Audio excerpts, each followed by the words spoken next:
Bonjour à toutes et à tous et bienvenue pour cette nouvelle vidéo. On va commencer par des remerciements, encore. Oui, je ne sais pas si vous avez vu, mais ma récente vidéo sur la décolonisation de la Russie, que j'ai appelé plus communément le démantèlement de la Russie, la vidéo a fait plus de 1500 vues. Oh. Waouh! Alors attention, parce que, pareil, c'est trompeur. Je vous l'avais déjà expliqué, je vais le réexpliquer. 1500 vues, ça ne veut pas dire qu'il y a 1500 personnes qui ont vu la vidéo. Ça veut dire qu'il y a 1500 personnes qui ont cliqué sur ma vidéo. Mais quand je regarde sur les dashboards, je me rends compte que 1500 personnes, mais avec un taux de prise, c'est-à-dire un temps moyen de visionnage de 2 minutes 30. C'est-à-dire que sur les 1500 personnes, ça se trouve, il y en a les 2/3 qui n'ont vu que 2 minutes de vidéo. Donc au final, quand ils ont vu que la vidéo, c'était pas quelque chose d'exceptionnel, que c'était pas quelque chose de divertissant, que je fais mes vidéos à bord d'une voiture, et que c'est moi qui parle uniquement, que des fois je peux mettre des inserts si j'arrive à la monter. Mais l'essentiel, c'est que je vous donne des éléments, que je vous donne des outils de réflexion, que je vous donne du factuel, que je vous donne des analyses, que je vous donne des sujets. C'est le but des vidéos. C'est pas le but de vous amuser. C'est pas le but de faire joli. Donc quand vous avez des gens des fois qui veulent cliquer sur une vidéo, mais il ne faut pas que ça soit trop long. Il faut que ça soit des trucs de 5 minutes, 10 minutes. Parce qu'au bout de 10 minutes, vous avez déjà la moitié des gens qui décrochent. Quand vous avez des youtubeurs qui font des 1 million de vues, par exemple, ils le savent comme moi, que 1 million de vues, c'est en fait 1 million de clics. Mais ça ne veut pas dire qu'il y a 1 million de gens qui ont vu la vidéo jusqu'au bout. Ça se trouve, il y en a peut-être 70-80% qui sont partis au bout de 5 minutes. Donc c'est un peu, si vous voulez, c'est pour ça qu'il y a certains youtubeurs qui font beaucoup de vues, mais qui au niveau de la monétisation, ils ne gagnent pas énormément, parce que justement, ils ont les 2/3 de leurs vues qui ne vont pas jusqu'au bout de la vidéo. Alors en plus, s'ils ont de la pub, vous imaginez bien que sur 5 pubs sur la vidéo, si les gens s'arrêtent au bout de 5 minutes, ça veut dire qu'ils n'ont vu qu'une seule pub. Mais bon, c'est déjà pas mal, je veux dire. 1500 vues, et puis en plus de ça, vous avez des commentaires assez intéressants. J'insiste bien sur cette vidéo où j'expose en réalité de quoi on parle quand on parle de démantèlement de la Russie. C'est-à-dire qu'il y a de l'idée derrière. C'est pas des projets concrets, c'est pas des motivations. Comme je l'avais dit, même l'OTAN, comme l'ONU, réfute toute récupération idéologique par rapport à cela et confirme que la Russie, dans l'état actuel où elle est, c'est un État souverain avec ses frontières et qu'il est hors de question de s'amuser à vouloir le démanteler. Bon, évidemment, ça c'est la version officielle. Officieusement, si l'occasion venait à se présenter, vous inquiétez pas que certains régimes occidentaux verraient là une opportunité. Et encore, il y en a un d'entre vous qui m'a demandé les cartes, mais pareil, les cartes, vous en avez des différentes.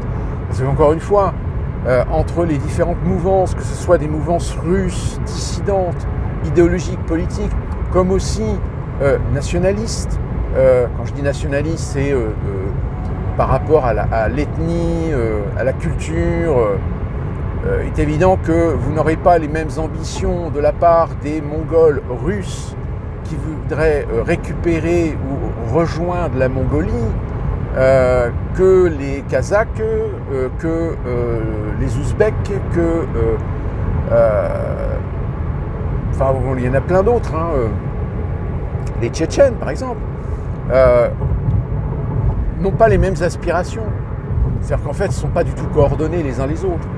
Certains légitiment d'avoir une terre plus que d'autres parce que s'estimant plutôt ancien dans la possession de la culture, enfin blablabla, etc. Vous voyez, c'est un sujet c'est un sujet mineur qui existe, mais qui demain pourrait très bien attirer des curiosités comme des convoitises. Mais dans l'état actuel des choses, ça n'a absolument aucune influence. Si ce n'est, je vous le dis, l'opportunisme qui pourrait en effet rendre intéressant ce projet. Oh mon bateau, tu es le meilleur des bateaux. Toi qui navigues sur les flots, tu es le plus beau des bateaux. Ces phrases, vous les reconnaissez certainement d'une chanson des années 80.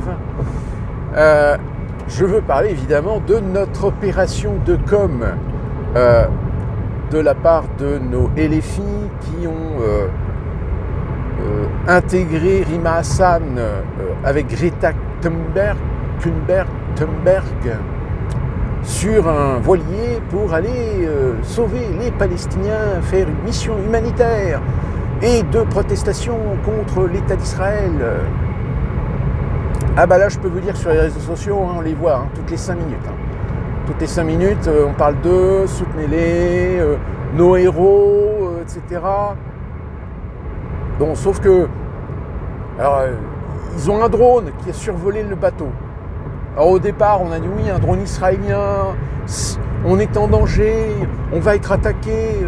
Alors qu'en réalité, le drone, il est grec. C'est pas grave. Donc voilà, oui, non, mais c'est à la fois une démonstration de communication dans l'excès, dans le surréalisme et dans la provocation. Parce que tout ce qu'ils vont gagner, c'est quand ils vont rentrer dans les eaux territoriales près de la côte de Gaza, il y a un bateau qui va les aborder, ils vont tous se faire arrêter, ils vont être emprisonnés 72 heures et ils vont être expédiés en Europe. Voilà ce qu'ils vont gagner, c'est tout. Aujourd'hui, le régime de Netanyahou, il n'a plus rien à perdre. Alors, ils ne peuvent pas les emprisonner trop longtemps parce que Rima Hassan, c'est quand même une députée européenne. Donc ça risquerait de provoquer un incident diplomatique. Mais voilà, mais en fait, c'est un truc qui ne sert à rien. Si ce n'est se faire valoir, si ce n'est faire parler d'eux. Alors en pire, c'est qu'ils ont croisé apparemment des migrants libyens. Rima Hassan a montré une photo, sauf que la photo, en fait, elle l'a piquée sur Internet, c'est une photo qui date de 2015. Enfin, voilà, c'est de l'esbrouf, c'est de la comédie. Mais là où ce qui est intéressant, et que d'ailleurs les médias, c'est bizarre, ils ne s'y intéressent pas, c'est qui finance ? Qui a acheté le bateau ? Parce que pareil, le bateau, ceux qui ont acheté le bateau, ils n'ont pas fait gaffe, le bateau, il avait un port d'attache en Iran. Hop. Et là, ils ont fait vite de changer ça quand ça a commencé à circuler sur Internet. Ils ont vite fait de changer le statut et de déclarer un nouveau port d'attache. Alors, je ne sais plus, en Suède ou Portugal, enfin, je ne sais plus. Enfin, le montage financier du truc, il est bizarre.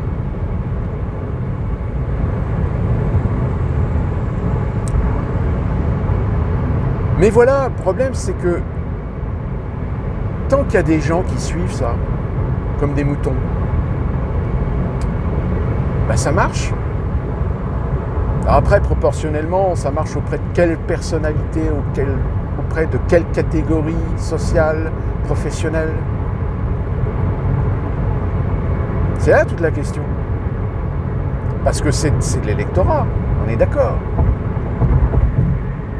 C'est comme aujourd'hui, toutes les polémiques autour des... alors qu'est-ce qu'on fait des jeunes ?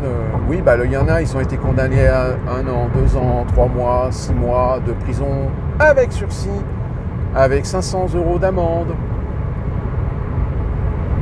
Bon, qu'est-ce qu'ils ont fait, les gamins? Bah, ils ont pété des vitrines, ils ont pété du mobilier urbain, etc. Bon, oui. Alors, la plupart d'entre eux n'ont pas de casier judiciaire. Mais finalement, où est la sévérité? Ben, il n'y en a pas. Parce que même si vous voulez condamner des multirécidivistes, délinquants notoires, qui plus est mineurs, les gamins, ils ne sont pas solvables. Et puis vous aurez toujours derrière des associations, des magistrats, des juges, qui disent oui, mais vous comprenez, c'est des gens, ils n'ont pas eu une vie facile et tout, et blablabla. Allez, vas-y, je te refous un petit coup de misérable là-dessus. Et du coup, pas de problème, je te remets en liberté pour refaire des conneries. Donc ça, finalement, ça rejoint toujours ce que je vous dis. En France, vous n'êtes plus du tout outillés, vous n'êtes plus équipés par rapport à ce genre de population. Nous, aux États-Unis, le message, il est clair. Tu fais des conneries, t'es puni. T'es interpellé ou t'es un contrôle de police, attention, fais pas le con, parce que sinon, ça peut très mal tourner. Et puis, il n'y a pas de, oui, violence policière, etc. Non.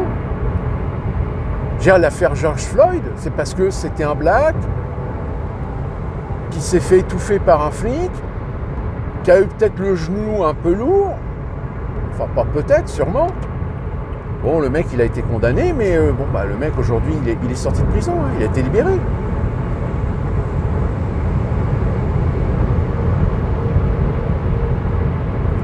Si vous voulez, le problème, c'est que ce genre de phénomène, ce genre d'événement, que ce soit Rima Hassan sur son petit bateau, que ce soit des dérapages, des bavures, que ce soit des violences, de la délinquance, c'est des sujets qui sont symptomatiques d'une société. Et pourquoi symptomatiques? Tout simplement parce que ça permet de mieux voir, de mieux comprendre des phénomènes qui ont une causalité. Sauf que la causalité, il y a un moment donné, il faut y trouver les responsabilités. Parce qu'on constate les conséquences, mais les conséquences, pour les comprendre, il faut établir les causes. Et qui est responsable des causes? Là, ça commence à merder. Ça commence à merder parce qu'on commence à arriver sur de l'idéologie, sur de la politique, sur de la justice, sur 30 ans de laisser-faire, 30 ans de bisounours, etc. Donc, il y a un moment donné, qui est responsable? Les responsables, c'est les gouvernants successifs, c'est les présidences successives depuis, on va dire l'époque des socialistes, dans les années 80. Puisque oui, on va être clair, la victoire de François Mitterrand en 81, ça a été une rupture par rapport à la France, qui était une France plutôt droitarde, plutôt traditionnelle, plutôt dans une certaine rigueur, dans une certaine mœurs.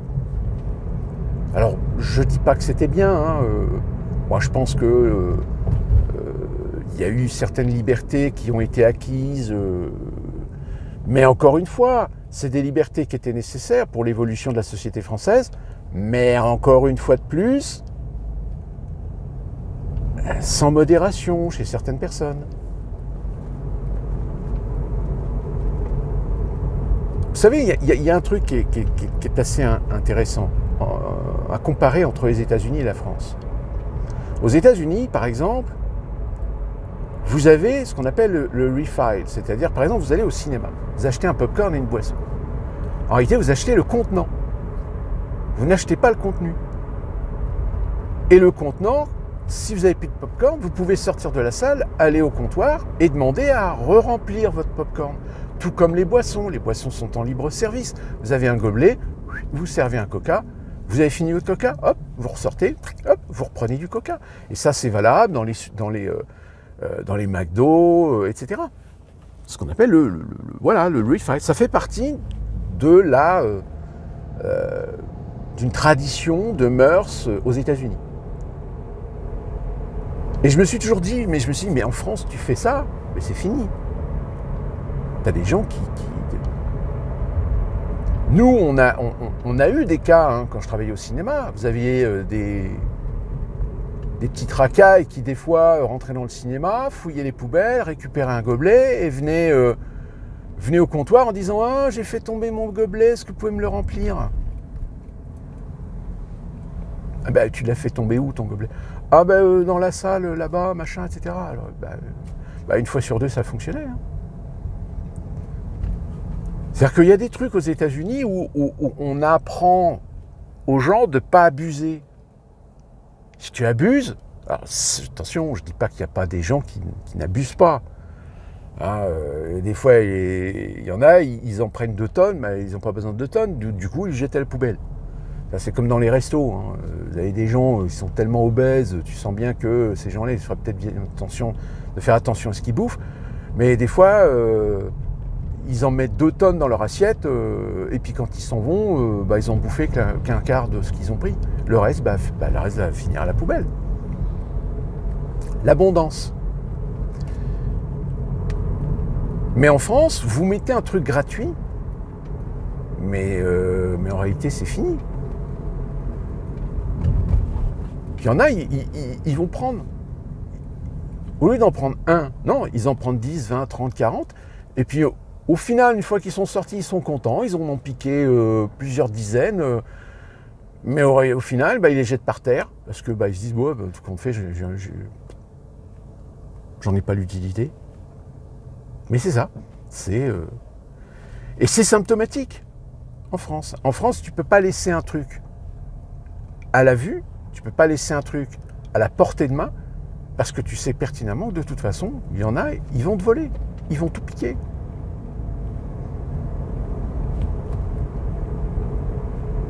Alors qu'aux États-Unis, si tu fais ça, on appelle les flics ils t'arrêtent, et puis le vol, ça peut être... ça dépend, hein, si tu as déjà un casier judiciaire ou truc comme ça,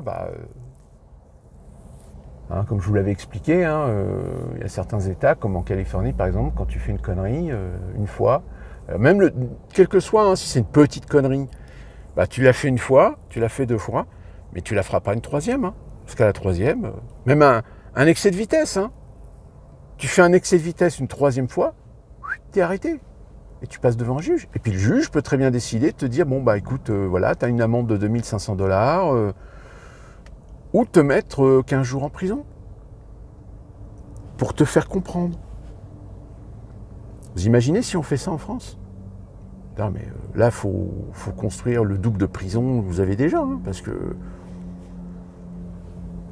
pareil, c'est le même sujet, construire des prisons. Mais tu crois que là, tu peux construire comme ça une prison en 6 mois? Non. Le sujet, ça... Moi, ce même sujet-là, je l'entendais déjà à l'époque de Sarkozy. Et alors, oui, en effet, il y a des prisons qui ont été construites. Mais le problème, c'est qu'entre le moment où tu construis les prisons par rapport à des statistiques, le temps que la prison, elle sorte de terre, la statistique, elle a grossi. C'est bien que les installations que tu as construites, qui étaient motivées par une statistique d'il y a 20 ans, aujourd'hui, sont complètement dépassées. Donc, si vous voulez, pour revenir à cette opération humanitaire, solidaire pour la Palestine, c'est de l'esbrouf, c'est de la com. Ça ne sert à rien. Ça a juste l'intérêt, peut-être, d'attirer l'opinion. Mais je veux dire, l'opinion aujourd'hui, avec les médias, la télé, la radio, l'Internet, ils savent ce qui se passe, ils ne sont pas cons. Après, c'est une conscience personnelle. Mais tu n'as pas besoin d'aller avec un petit bateau. Ou alors, si tu vas avec un gros bateau, avec des marchandises, avec de la bouffe, etc. Voilà, là, tu fais une opération humanitaire. Mais tu n'y vas pas avec un voilier, parce que de toute façon, c'est de la com. C'est pour te faire valoir. Ça n'a strictement aucun intérêt. Mais ça fait jaser, ça fait parler. Aïe, aïe, aïe, aïe, aïe. La politique est descendue bien bas, malheureusement, de nos jours. D'ici là qu'on se retrouve pour une prochaine vidéo, portez-vous bien, soyez prudents, Bouge au pied du mieux.